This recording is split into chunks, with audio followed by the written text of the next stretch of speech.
నమస్తే, welcome to Leo.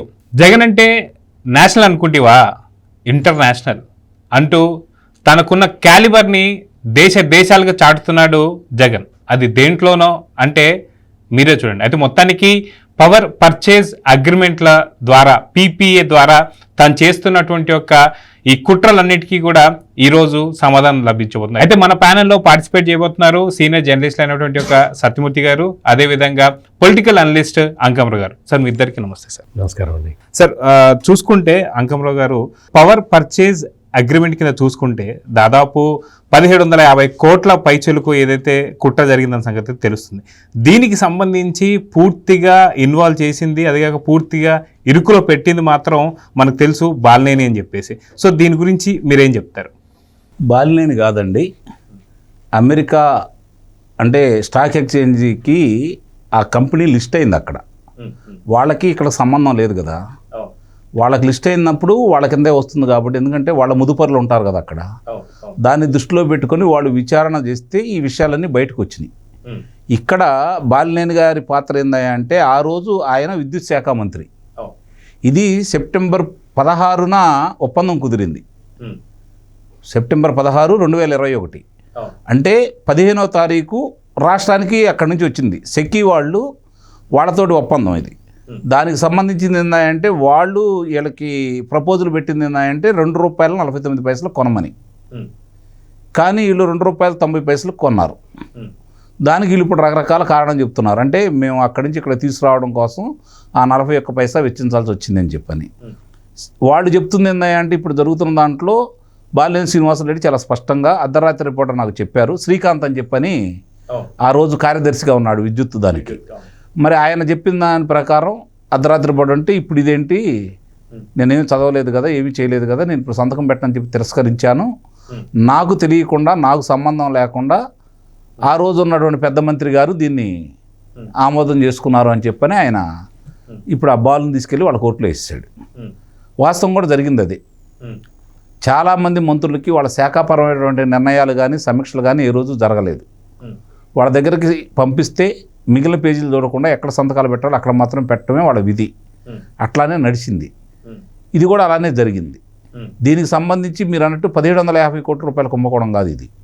25 సంవత్సరాలకు సంబంధించి ఈ వెలుసుబాటు వాళ్ళు ఇచ్చినటువంటి ఏదైతే ఈ 41 పైసా తీసుకుందాం, మొత్తం కూడా తీసి పక్కన పడిస్తే, అంటే గుజరాత్కి ₹1.99 వాళ్ళు విద్యుత్ అందజేశారు. కానీ ఇక్కడ ₹2.49 ఒప్పందం కుదిరింది సెక్కి ద్వారా. సరే, దానికి కూడా ఒప్పుకుంది. వీళ్ళు ₹2.90 అని చెప్పని అన్నారు కాబట్టి ఇది 41 పైసా అదనంగా.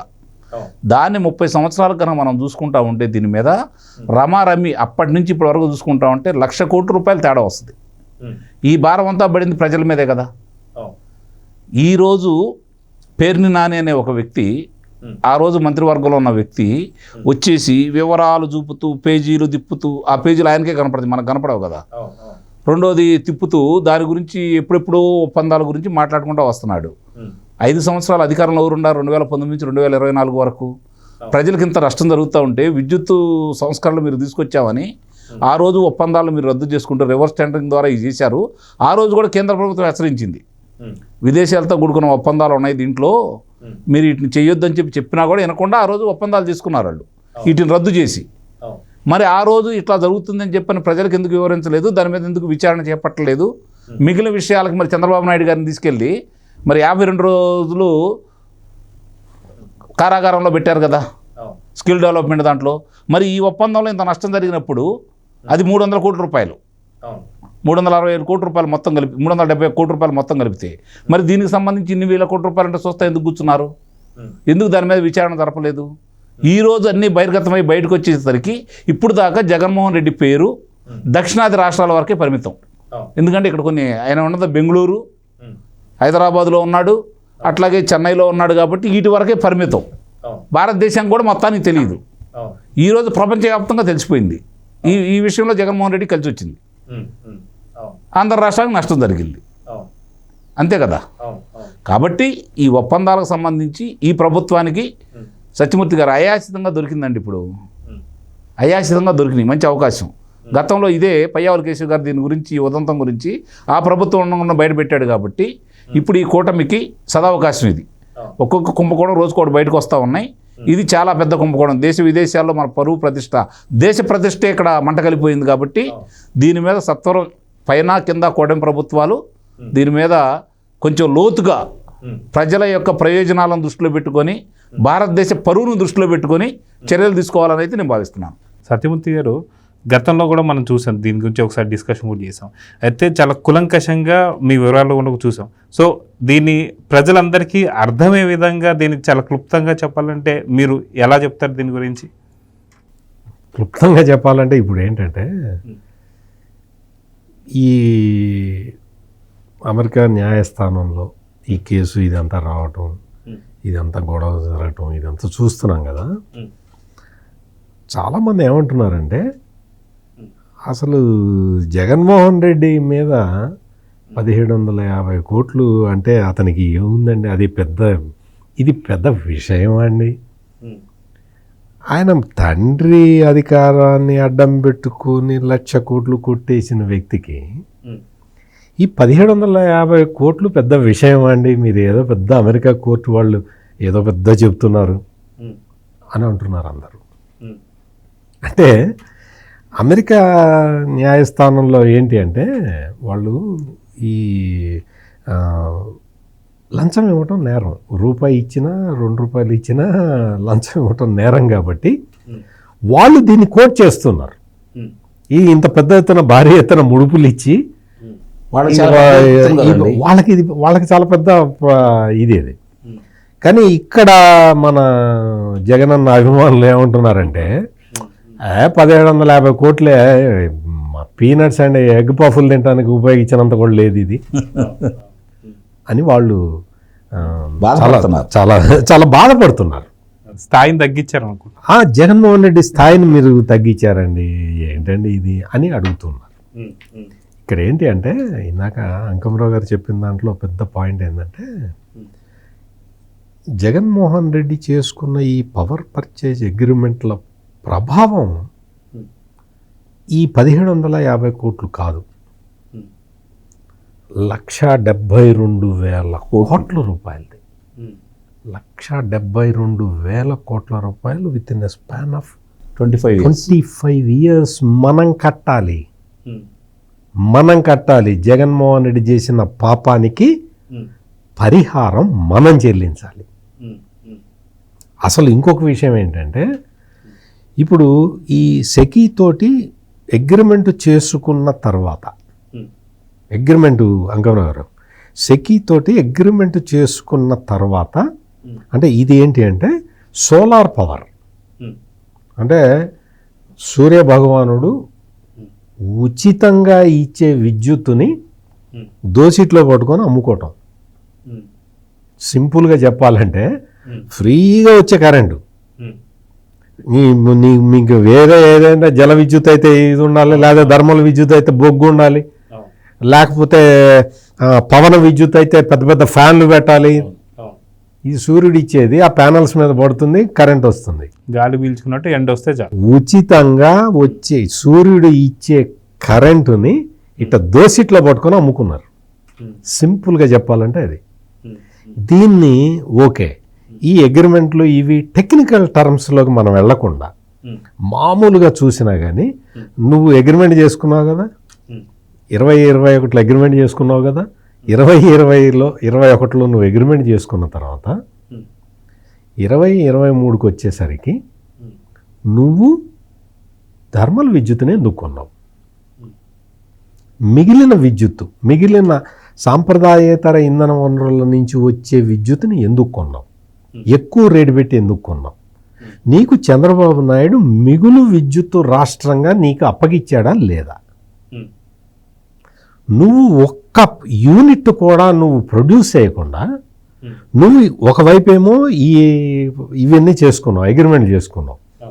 నువ్వు అగ్రిమెంట్ చేసుకొని ఈ ₹2.90 వాళ్ళు ఇచ్చింది ₹2.49 నువ్వు ఎక్కువ లంచం నీకు ఎక్కువ రావటానికి ₹2.90 యూనిట్కి నువ్వు కొన్నావు. 41 పైసా అదనంగా వేశావు. ఎవరి మీద వేశావు? రాష్ట్ర ప్రజల మీద భారం వేశావు. వేసిన తర్వాత ఆ పవర్ నువ్వు తెచ్చావా? ఆ పవర్ నువ్వు తీసుకొచ్చావా? అదే తీసుకొచ్చినట్టయితే నువ్వు మామూలు పీక్ సీజన్లో నువ్వు 17 రూపాయలు పెట్టిన కరెంటు దొరకట్లేదు అని, 19 రూపాయలు పెట్టిన కరెంటు యూనిట్ కరెంటు దొరకట్లేదు అని నీ సకల శాఖ మంత్రి ఎందుకు చెప్పాడు? అంటే నువ్వు 19 రూపాయలు పెట్టి నువ్వు కొన్నది నువ్వే. ఇది అగ్రిమెంట్. గుజరాత్ ప్రభుత్వం ₹1.99 అగ్రిమెంట్ చేసుకుంటే నువ్వు ₹2.90 నువ్వు ఎందుకు అగ్రిమెంట్ చేసుకున్నావు? ఎట్లా చేసుకున్నావు? 91 పైసా అదనం, 91 పైసా అదనంగా నువ్వు అసలు అగ్రిమెంట్ ఎందుకు చేసుకున్నావు? ఇది కూడా ఏంటి, ప్లాంట్ ఎక్కడో రాజస్థాన్లో ఉంటుంది, ఎంప్లాయ్మెంట్ వచ్చేది రాజస్థాన్లో, జిఎస్టీ వచ్చేదే గుజరాత్, జిఎస్టీ వచ్చేది గుజరాత్కి, పెనాల్టీ ఎవరికి? ఆంధ్రప్రదేశ్ ప్రజలు పెనాల్టీ కట్టాలి. ఇది స్థూలంగా ఇక్కడ జరిగిన కథ. జగన్మోహన్ రెడ్డి ఇప్పుడు జగన్మోహన్ రెడ్డి ఆ 1750 కోట్లు తీసుకున్నాడు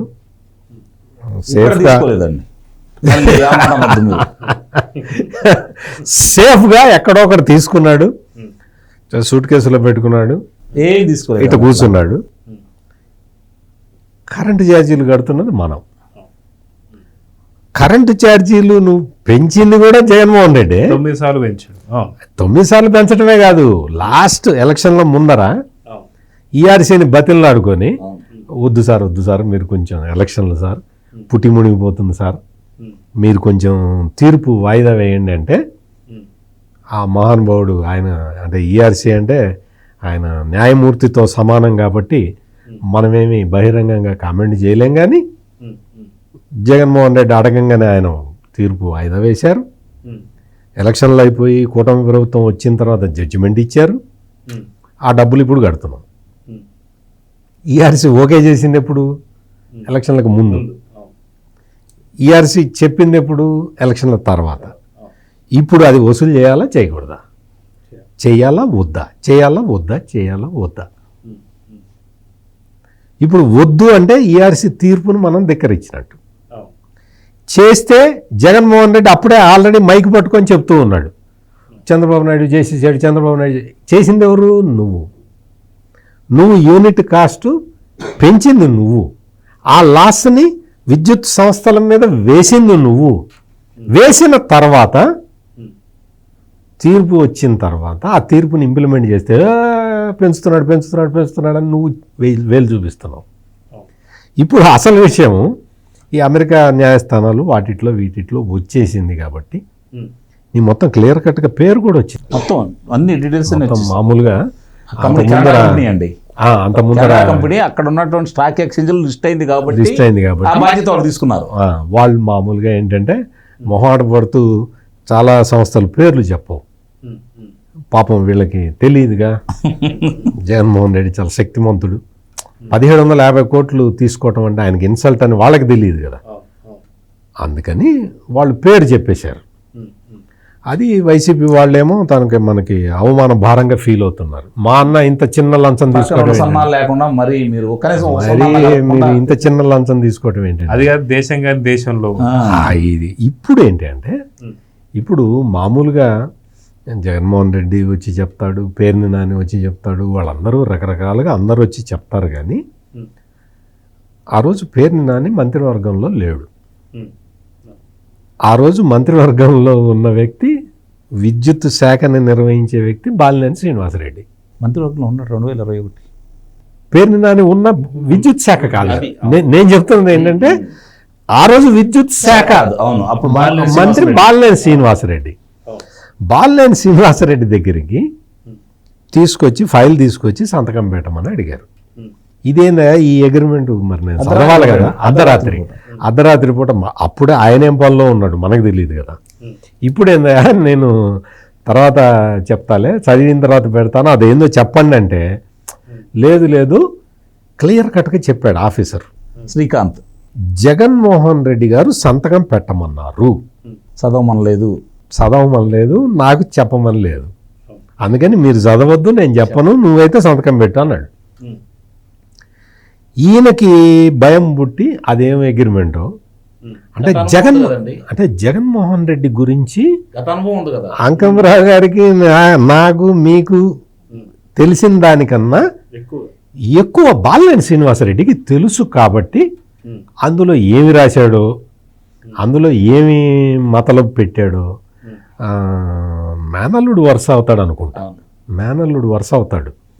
మేనల్లుడు ఏం ఫిట్టింగ్ పెట్టాడో, మనకెందుకు వచ్చిన గోల ఇదంతా, రేపొద్దున చదివి పెడతాను అని చెప్పి ఆ రాత్రికి గండం నుంచి తప్పించుకున్నాడు. తప్పించుకుంటే పొద్దున్నే ఫోన్ కాల్ వచ్చింది. సంతకాలు అయిపోయింది. అది చెప్తున్నా, అది పొద్దున్నే ఫోన్ కాల్ వచ్చింది, మంత్రివర్గ సమావేశం ఉంది, ఆ ఫైల్ తీసుకొని వచ్చేసేయని. ఆ ఫైల్ తీసుకొని వచ్చేసేయి, మంత్రివర్గ సమావేశం ఉందంటే ఈ ఫైల్ తీసుకొని పోయాడు. మంత్రివర్గం చప్పట్లు కొట్టింది. అందరూ వీళ్ళే కదా ఉంది, ఈ పేరు నాని, కొడాలి నాని, వీళ్ళే కదా ఉంది. వాళ్ళందరూ చప్పట్లు కొట్టేశారు, అయిపోయింది. అది తీరా చూస్తే అది ఎంత కుంభకోణమో ఇప్పుడు మొత్తం ప్రపంచం మొత్తం చర్చించుకుంటున్నది. అంటే ఇక్కడ మనం బాలినేని శ్రీనివాసరెడ్డిని అప్రిషియేట్ చేయాలా లేదు తప్పించుకున్నాడు అనాలా, ఏమనాలో మనకు అర్థం కాని పరిస్థితుల్లో ఇప్పుడు మనం ఉన్నాం. బాలినేని శ్రీనివాసరెడ్డి తప్పించుకున్నాడు కానీ ఆంధ్ర రాష్ట్ర ప్రజలు పెనాల్టీ కడుతూ ఉన్నారు. అది మనం బాధతో చర్చించుకోవాల్సిన విషయం. ఈ రోజున వచ్చేసి ఒక రకరకాల వాదనలు వినిపిస్తూ ఏం చెబుతారంటే, సఖీ నిర్ణయం తీసుకుంటే మేము అగ్రిమెంట్ అయింది సఖీతో కదా, మీరు వచ్చి మమ్మల్ని అంటారేంటి, అసలు మమ్మల్ని ఆక్షేపిస్తారేంటి, మేము కేంద్ర ప్రభుత్వంతో కదా సెటప్ అయింది అని చెప్తున్నారు. శుద్ధ అబద్ధం. ఆ రోజున నీకు ఏ కంపెనీల నుంచి సోలార్ పవర్ అవైలబుల్గా ఉన్నదో ఈ కంపెనీలు ఇవి, మీరు ఆ కంపెనీలను చూసుకోండి, వాళ్ళతో మాట్లాడుకోండి అని చెప్పింది తప్ప మేము అక్కడి నుంచి మేము కొని నీకు ఇస్తాము, నువ్వు మాతో అగ్రిమెంట్గా అని చెప్పాలా. కావాలంటే చూసుకోండి మీరు. అంటే ఎందుకు అంటే ఇంత డీటెయిల్డ్గా కూడా మనం ప్రజలకు అర్థమయ్యే విధంగా చెప్పాల్సిన బాధ్యత మన మీద ఉంది. నీకు ఈ సోలార్ పవర్ని తీసుకొచ్చి నువ్వు నీ ఇష్టం వచ్చిన రేటు కొని వినియోగదారుల మీద బద్దనేసి ఈ రోజున వచ్చి కాకమ్మ కబూర్లు చెబితే వినటానికి ఎవడు సిద్ధంగా లేడు. అయితే అంకమరావు గారు దాదాపు 11 ఏళ్లుగా కోర్టు మెట్లు తొక్కకుండా వ్యవస్థలంతా కూడా మేనేజ్ చేస్తూ వస్తున్నాడు జగన్. ప్రస్తుతం ఇప్పుడున్న పరిస్థితుల్లో అది కూడా మీరు అన్నట్టు అమెరికాకు సంబంధించిన కేసులో ఇలాంటి వసతులు ఉంటాయా జగన్కి, లేదా ఏం జరగబోతుంది భవిష్యత్తులో అంటే ఏం చెప్తారు? అమెరికా అయినా, అండమాన్ అయినా, లేకపోతే మా పక్కూరు అయినా ఆయనకు ఒకటే, ఇబ్బంది ఏం లేదు. ఇందాక సత్యమూర్తి గారు చెప్తున్నారు 1750 కోట్ల రూపాయలు చిన్న మొత్తం అని. చిల్లర ఖర్చుల కోసం ఆయన విదేశీ పర్యటనలో ఉండగా అందుతాయి, ఇక్కడ అందవు కదా, ఇక్కడ అందవు కదా. కాకపోతే ఇప్పుడు ఇచ్చింది 1750 కోట్ల రూపాయలు, మిగిలినవన్నీ వచ్చేయన్నీ. ఇప్పుడు మీరు చెప్పారు వాళ్ళు అజూరు సంస్థ ఆదానికి సంబంధించిన 2 అని చెప్పని చాలా స్పష్టంగా దాంట్లో అగ్రిమెంట్లో ఉన్నాయి. గుర్తుంచుకోవాల్సిన అంశం ఏంటంటే అగ్రిమెంట్లో ఉన్నాయి. ఇది ఆంధ్రప్రదేశ్ ఎలక్ట్రికల్ సంస్థ చాలా స్పష్టంగా చెప్పింది, విద్యుత్ సంస్థలు ఆ ఒప్పందంలో ఉన్నాయి. ఈ రోజు వాళ్ళు ఏదో మాట్లాడుతూ ఉంటారు, వాళ్ళు ఎప్పుడు అట్లానే మాట్లాడతారు కదా, కొత్త ఏముంది, ఏదున్నా సరే వాళ్ళు అలానే మాట్లాడతారు. తప్పు ఒప్పులు అనేది తర్వాత విషయం, ఎదురుదాడి చేయటమే కదా వాళ్ళకి తెలిసిన విషయం. ఇక్కడ ఇంత స్పష్టంగా మీరు అన్నారు ఇప్పుడు అమెరికా వాళ్ళు చర్య తీసుకుంటారా అనేది. అమెరికా చర్య తీసుకునేది ఈ సంస్థకు వచ్చిన నష్టానికి, చెడ్డ పేరుకు సంబంధించి. ఇప్పుడు అక్కడ నష్టపోయారండి ఒక్క రోజులోనే కొన్ని లక్షల కోట్లు. భారతదేశ వ్యాప్తంగా 4,50,000 కోట్ల రూపాయలు ముదుపరులు నష్టపోయారు ఈరోజు. ఈ విషయం బయటకు వచ్చిన సందర్భంగా అమెరికా ఎంత నష్టపోయిందో మనకైతే తెలియదు కదా. ఆ నష్టాన్ని నిస్సందేహంగా ఆ కంపెనీల దగ్గర వసూలు చేస్తుంది. జగన్మోహన్ రెడ్డిని శిక్షిస్తారా లేదని తర్వాత విషయం. జగన్మోహన్ రెడ్డిని ఇక్కడి నుంచి తీసుకెళ్ళాలి కదా, ముందు అమెరికా పంపించాలి కదా, అప్పుడు కదా దాని గురించి ఏదైనా ఆలోచించేది. ప్రస్తుతానికైతే అక్కడున్న సంస్థకి ఆ శిక్ష వేస్తారు. దీనివల్ల ఏమవుతుంది, ఎవరి ద్వారా శిక్ష అనుభవిస్తున్నారు వాళ్ళు? జగన్మోహన్ రెడ్డి ద్వారా. జగన్మోహన్ రెడ్డి ఎవరు? ఆంధ్ర రాష్ట్ర ముఖ్యమంత్రి. ఆంధ్ర రాష్ట్రం ఎక్కడుంది? భారతదేశంలో ఉంది. ముందు భారతదేశం అంటారు, తర్వాత ఆంధ్ర రాష్ట్రం అంటారు, ఆ తర్వాత జగన్మోహన్ రెడ్డి అంటారు. ఇప్పుడు మళ్ళీ వాళ్ళు అంటారు రేపు పొద్దున మా జగన్మోహన్ రెడ్డి గారు సంతకం పెట్టలేదు కదా, అధికారులు పెట్టారు, లేకపోతే విద్యుత్ శాఖ మంత్రి పెట్టారు, వాళ్ళే బాధ్యులని వీళ్ళే మాట్లాడతారు రేపొద్దున. ఇప్పుడు ఎవరైతే బజార్కు వచ్చేసి సమర్థిస్తూ ఇందాక సత్యమూర్తి గారు చెప్పినట్టు ఈ గత ఒప్పందాల గురించి మాట్లాడుకుంటున్నారు కదా, వాళ్ళు అదనంగా ఒక్కటి ఎక్కడన్నా సరే ఇక్కడ తయారు చేయలేదు, ఉండాటిని కొనలేదు, బయట నుంచి కొనుక్కున్నారు. 2021 సెప్టెంబర్ 16వ తారీఖున వాళ్ళతోటి ఒప్పందం కుదుర్చుకొని సంతకాలు పెట్టిన వాళ్ళు 2022, 2023లో కూడా విద్యుత్ కొనాలంటే ఇంత అదనంగా కొనాలని ఎట్లా అంటున్నారు, ఎందుకు అన్నారు, ఏంటి దాంట్లో మతలబు, అది వివరం కావాలి. ఇప్పుడు అది మెయిన్ పాయింట్. అది ఇప్పుడు 2021లో ఒప్పందం కుదుర్చుకొని వాళ్ళ దగ్గర నుంచి తీసుకురావడానికి ఒక 6 నెలలు పట్టచ్చు. 2022 మార్చి నాటి తీసుకోండి పోని. మనం ఏమనుకుంటాం, మార్చికి పద్దులు సమర్పిస్తాం, నెల వెంట అప్పులు ఎంత, భవిష్యత్తు ఏం చేయాలని చెప్పి ఒక నిర్ణయానికి వస్తాం. మార్చి 31కి పూర్తి అయిపోతుంది. అది ఏప్రిల్ నుంచి చూసుకుందాం. 22 ఏప్రిల్ మీరు తర్వాత 19 రూపాయల చిల్లరకి 17 రూపాయల చిల్లరకి ఎందుకు కొన్నారు? ఇక్కడ ఈ ఒప్పందాలు చేసుకున్న తర్వాత అంటే ఈ డబ్బులు చాలలేదా? ఇట్లాంటి అది విదేశాలు కాబట్టి మనకి ఈ లెక్కలు తెలిసినాయి. స్వదేశంలో కొన్నది మీరు 17 రూపాయలు కొంది ఎంత కొన్నారో లెక్క ఎట్లా వస్తుంది? ఇది కూడా ఆలోచించుకోవాల్సిన విషయం సత్యమూర్తి గారు. దీనికి సంబంధించి 2 సంవత్సరాల్లో ఆంధ్ర రాష్ట్ర ప్రజలు అదనంగా చెల్లించింది 30,000 కోట్ల రూపాయలు. 30,000 కోట్ల రూపాయలు ప్రజల మీద భారం పడింది. మన దాంట్లో వీళ్ళకి ఎంత మిగిలింది ఇది కూడా ఆలోచించుకోవాలి కదా. ఇవి కూడా లెక్కలు బయటికి తీయాలి ఈరోజు. నిస్సందేహంగా అమెరికా సంస్థ దీని మీద వాళ్ళ మీద చర్యలు తీసుకుంటే, వాళ్ళ న్యాయస్థానంలో దీని గురించి వాదిస్తే మేము పలానాలు ఇచ్చాం, మాకు ఎన్ని సంబంధం లేదని చెప్పానంటే అప్పుడు దీని గురించి వివరాలన్నీ ఇక్కడికి వస్తాయి. ముఖాముఖిగా జగన్మోహన్ రెడ్డి నువ్వు రా అని చెప్పిన వాళ్ళైతే చెప్పరు. ఎందుకంటే వాళ్ళకి కొన్ని చట్టాలు ఉంటాయి, వాళ్ళకి కొన్ని నియమ నిబంధనలు ఉంటాయి. కాబట్టి ఆ నియమ నిబంధనల అనుసారం ఇప్పుడు నష్టపోయిన దానికి వాళ్ళు ఆ కంపెనీకి ఏ విధంగా మీరు కడతారా లేదని చెప్పి వాళ్ళు ఇచ్చే నిబంధనలను బట్టి, వాళ్ళకి ఇచ్చే తాగీదులను బట్టి భవిష్యత్తు అని ఆధారపడి ఉండదు. ఒకటి మాత్రం నిజం, ఈ విషయంలో దోషిని మాత్రం చేస్తాయి. నిస్సందేహంగా ప్రభుత్వానికి పంపిస్తుంది, భారతదేశ ప్రభుత్వానికి. ఇదిగో పలానా వ్యక్తి వల్ల మా దేశానికి ఇంత నష్టం వచ్చేసింది, మీరు అతను మాకు అప్పచెప్పండి, లేకపోతే ఈ నష్టాన్ని పూర్తమైంది. దాంట్లో కూడా చెప్పారండి, ఈరోజు పేపర్లో కూడా వచ్చింది, రాజీ పడవచ్చట. దీంట్లో ఒక క్లాజ్ కూడా ఉంది, ఆ నష్టపోయిన వాళ్ళని పిలిచి రాజీ మార్గం కూడా చూస్తారు. అది కూడా చేస్తే ఆ డబ్బులు ఎవరు కడతారో చూడాలి. భారతదేశం కట్టిద్దా, ఆంధ్ర రాష్ట్రం కట్టిద్దా, జగన్మోహన్ రెడ్డి కడతాడా, ఇది కూడా చూసుకోవాలి కదా రేపు పొద్దున. అప్పుడు భారతదేశం కట్టమంటే, ఆంధ్రప్రదేశ్ మీరు కట్టమంటే ఆ భారం అందేగా, మళ్ళీ ప్రజలదేగా. ఇది కాకుండా అదనంగా భారం మళ్ళీ పడ్డట్టే కదా. ఇందాక సత్యమూర్తి గారు ఎవరంగా చెప్పారు కదా, ఎన్నికల ముందు బతినాడుకున్నాడు, బామాలుకున్నాడు, బెదిరించాడు, ఎన్నికలు అయిపోయిన దాకా వాయిదా వేయగలిగాడు. ఎన్నికలు అయిపోయిన తర్వాత చంద్రబాబు నాయుడు గారి మీద వేశారు కదా.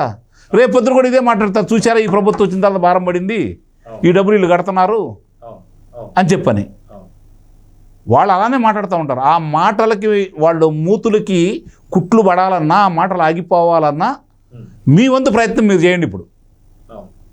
ఇప్పుడు ఈ ప్రభుత్వం మీ వంతు ప్రయత్నం మీరు చేయండి.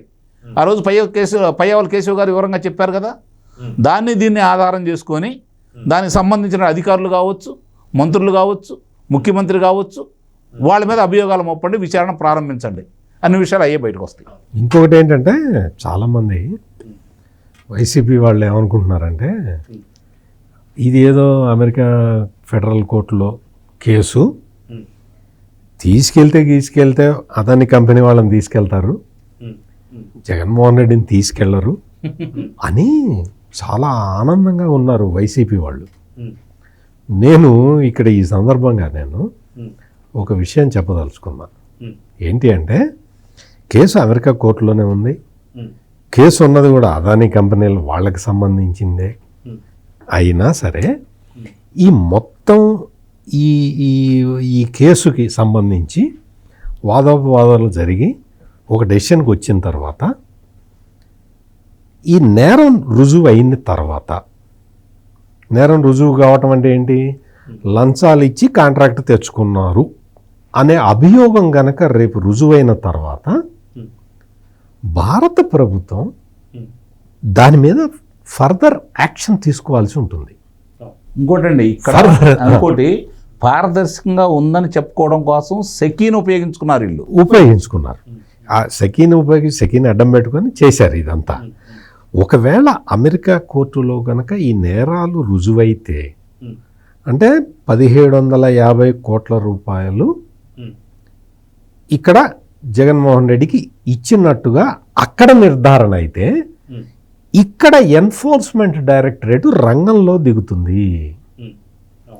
ఈ 1750 కోట్ల రూపాయలకి లెక్క చెప్పు జగన్మోహన్ రెడ్డి అని ఎన్ఫోర్స్మెంట్ డైరెక్టరేట్ అడుగుతుంది. అందువల్ల వైసీపీ వాళ్ళు ఇదేదో అమెరికా కేసు మన దాకా రాదు, మధ్యలో చాలా ఉన్నాయి, వాళ్ళు ప్రచారం కూడా అదే చేస్తున్నారు, మధ్యలో చాలా మంది ఉన్నారు, మన దాకా రావడానికి చాలా టైం పడుతుంది. ఇంకో వాళ్ళు కూడా అంటున్నారు 4 రాష్ట్రాలతో ఒప్పందం అయింది, వాళ్ళందరూ ముందర పోతారు, వాళ్ళందరూ పోయింటే వాళ్ళందరూ 25 కోట్లు 30 కోట్లు మొత్తం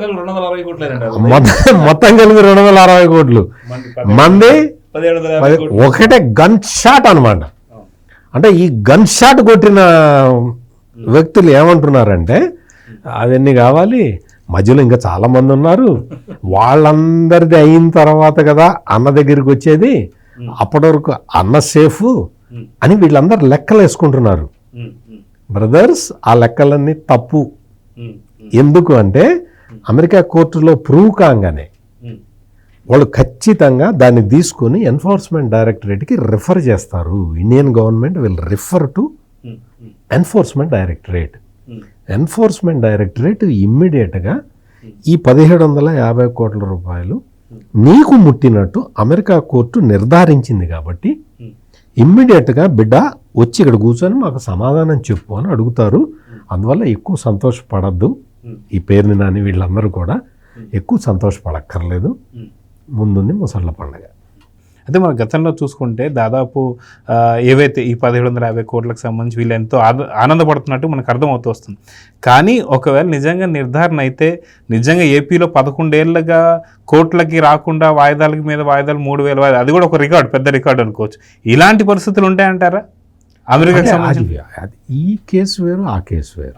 అంటే అమెరికా అంత తొందరగా వదిలేస్తుందంటారా అని? అంటే నేను అదే చెప్తున్నది, అమెరికా డైరెక్ట్గా శిక్షించదు అని 2-3 మేధావులు ఎవరో చెప్పేటప్పటికీ వైసీపీ వాళ్ళు సంతోషపడుతున్నారు. మీకు అర్థమైందా? ఉంటుంది. అదిగాక కొంతమంది మేధావులు ఏం చెప్తున్నారంటే, చాలా పేరున్న మేధావులు వాళ్ళు ఏం చెప్తున్నారంటే, ఇది అమెరికాకి సంబంధించిన కేసు, శిక్ష పడితే గిడితే అదానికి పడుతుంది, కానీ జగన్మోహన్ రెడ్డిని వాళ్ళేం టచ్ చేయరు అని వాళ్ళు చెప్తున్నారు. వాళ్ళు చెప్పిన మాటలు విని వీళ్ళు సంతోషపడుతున్నారు. బ్రదర్స్, సంతోషపడద్దు. ఎందుకంటే అమెరికా కోర్టులో కనుక ప్రూవ్ అయితే ఇక్కడ ఎన్ఫోర్స్మెంట్ డైరెక్టరేట్ మీ ఇంటికి వస్తుంది అనేది చెప్పటము. ఇక్కడ ఏంటంటే ఇప్పటి వరకు మీరు అడిగిన ప్రశ్నకి జగన్మోహన్ రెడ్డి అక్రమాస్తుల కేసులో దానికి సంబంధించి ఏంటంటే ఈ డిశ్చార్జ్ పిటిషన్లు వేయించుకుంటూ న్యాయశాస్త్రంలో ఉన్న నిబంధనలని ఉపయోగించుకుంటూ డిశ్చార్జ్ పిటిషన్లను ఫైల్ చేయించుకుంటూ కాలం గడుపుతున్నాడు. ఇప్పుడు న్యాయశాస్త్రం దీంట్లో ఏంటి అంటే లా ప్రొసీజర్లో కొంత అన్ని పాసిబిలిటీస్ ఉంటాయి కాబట్టి వాటిని అడ్డం పెట్టుకొని జగన్మోహన్ రెడ్డి ఇప్పటివరకు కోర్టుకి అటెండ్ కాలేదు. అంతే తప్ప ఇందులో విచారణ సంస్థల తప్పు లేదు, న్యాయస్థానాల తప్పు లేదు. ఇక్కడ ఏంటి అంటే ఇది ఈ కేసు డైరెక్ట్గా బ్రైబరీ కేసు, అంటే లంచం తీసుకునే కేసు, డైరెక్ట్గా లంచం తీసుకోవటం. మీకు జగన్మోహన్ రెడ్డి అక్రమాస్తులు ఏంటి అంటే అది అక్కడి నుంచి అక్కడికి వెళ్ళడం, అక్కడి నుంచి ఇక్కడికి క్విడ్ ప్రోకో, అక్కడి నుంచి ఇక్కడికి రావడం, ఇక్కడి నుంచి ఇక్కడ రావడం, ఇక్కడి నుంచి వెబ్ ఆఫ్ కంపెనీస్, ఒక కంపెనీ నుంచి ఒక కంపెనీకి రావడం, చాలా నెట్వర్క్, పెద్ద నెట్వర్క్. ఇది నెట్వర్క్ ఏం లేదు, డైరెక్ట్ క్యాష్ అండ్ క్యారీ. అందువల్ల ఈ కేసుకు సంబంధించి కూడా పెద్దగా వాళ్ళు ఆశ పెట్టుకోవాల్సిన అవసరం లేదు. అమెరికా కోర్టులో పోలీసులు కష్టపడాల్సిన పని లేదు, ఇక్కడ పోలీసులు కూడా కష్టపడాల్సిన పని లేదు. కరెక్ట్ చెప్పారు అంకమరావు గారు. అంకమరావు గారు, ఫైనల్గా చూడాలంటే బాలినేని ఇరికిచ్చాడంటారా అనేదానికి మీ సమాధానం ఏంటి? బాలినేని బ్యాడ్మింటన్ ఆడుకుంటున్నాడు, బాల్ లాంటి వాడు ఇప్పుడు ఈయన జగన్మోహన్ రెడ్డి. ఎంత బలం కొడితే అంత బలంగా అది బయటికి వెళ్ళిద్దా కోర్టులో ఉంటుందా అనేది చూడాలి. ఇప్పుడు బాలినేని చాలా స్పష్టంగా చెప్పేశాడు కదా, దాంట్లో అనుమానం ఉంది ఇంకా. ఇప్పుడు అతను ఇందాక సత్యమూర్తి గారు చెప్పినట్టు అదృష్టం గురించి తప్పించుకున్నాడా లేకపోతే ఆయన కావాలని తప్పించుకున్నాడా గత అనుభవాలని? నిస్సందేహంగా నేనైతే అదృష్టం అనుకోవట్లా, గత అనుభవాలు దృష్టిలో ఉన్నాయి కాబట్టి, మేనల్లుడి గురించి తెలుసు కాబట్టి, దగ్గరగా చూశాడు కాబట్టి, ఇరుక్కున్నాడు కాబట్టి, చూసేది ఏముంది, ఇరుక్కున్నాడు కాబట్టి. అది కూడా టైమింగ్ కూడా చెప్తున్నాడు అండి, రాత్రి 1 గంట కన్నా అప్పుడు ఏదో ఇంత జరుగుతుంది. అర్ధరాత్రి పూట అంటే ఆయన గురించి క్షుణ్ణంగా తెలుసు కాబట్టి ఆయన చాలా స్పష్టంగా తన బుర్రనంతా ఉపయోగించేసి ఆయన వేరే దాంట్లో చాలా మంచి ప్రావీణ్యం ఉన్న వ్యక్తి, దీంట్లో కూడా ప్రావీణ్యం చూపించి అట్లా బయటపడ్డాడు అనేది నేనైతే భావిస్తున్నాను. అందుట్లో ఎలాంటి సందేహం అయితే ఏమి లేదు. ఒకటి మాత్రం నిజం, సత్యమూర్తి గారు చెప్పినట్టు తొందరపడకుండా నాయన సుందరవదనలారా, జరిగే కార్యక్రమాలన్నీ సక్రమంగా జరుగుతాయి. ఇది ఇందాక చెప్పారు కదా, దీంట్లో ఉన్నటువంటి చట్టాల్లో ఉన్నటువంటి లొసుకులను అడ్డం పెట్టుకొని అవకాశాలను ఉపయోగించుకొని న్యాయమూర్తుల కంటే ఎక్కువగా ఈ చట్టాల గురించి చదివినటువంటి జగన్మోహన్ రెడ్డి ఇప్పుడు దాకా ఇక్కడ కాబట్టి సర్దుకుంటున్నాడు. అతనికి అవకాశాలు వెలుసుబడి దొరుకుతూ ఉంది. అక్కడ అలా కాదు నాయనలారా, దానికి జరగాల్సినవి జరుగుతాయి. ఇప్పుడు దేశ పరువు ప్రతిష్టలకు సంబంధించిన విషయం కాబట్టి ఆ చర్యలు ఏదో వాళ్ళు కనుక తీసుకోమని చెబితే ఇక్కడ వీళ్ళు తీసుకోవాలి. 1750 కోట్ల రూపాయలు విదేశాల్లో అందినాయి అంటే దానికి సంబంధించినంత వరకు లెక్కలన్నీ బయటకు తెస్తారు నాయన. తొందర ఏం వద్దు, మాట్లాడే వాళ్ళందరూ సిద్ధంగా ఉండండి. ఆ రోజు కూడా బయటకు వచ్చి మాట్లాడండి, అప్పుడు చూద్దాం దాని సంగతి. ఇన్ఫరెంట్ క్రొకోడైల్ ఫెస్టివల్. సో చూద్దాం సార్, మొత్తానికి ప్యానల్లో పార్టిసిపేట్ చేసిన ఇద్దరికి కృతజ్ఞతలు సార్. సో ఇదండి Sunday special debate. Thank you.